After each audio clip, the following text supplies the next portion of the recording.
আসসালামু আলাইকুম। আমি সৌদি আরব রিয়াদ তোমরা মামরুব হাসানাতে বলতেছি। তো আজকে দেখামু কিভাবে গাড়িতে পেইন্ট মারে দেখতে পারবেন।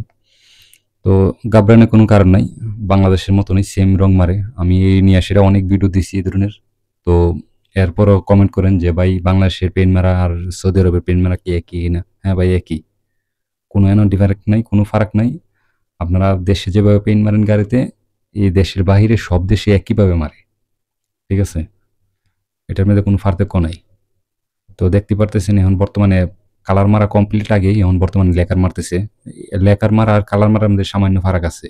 লেকার মারলে মনে করেন একটু হাওয়াটা একটু বাড়ায় দেওয়া লাগে স্পিডটা। আর পেইন্টটা মারলে ওই রকমই মারা লাগে যেরকম চলে আর কি। তো এটা তো সবাই যে কাজ জানে যে এ সব জায়গায় পারে ভাই।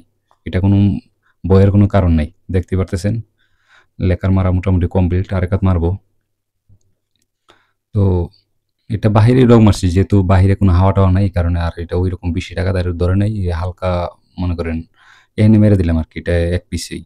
আর এই গাড়িটা কাজ চলতেছে অলরেডি। ওর ডেন্টিং এর কাজ কমপ্লিট হওয়ার পরে তারপর আমাদের রঙের কাজ করুন। তো এই ভিডিওটা আমি আপলোড দেবো দেখতে পারবেন কিভাবে কাজ করলাম। এটা শুধু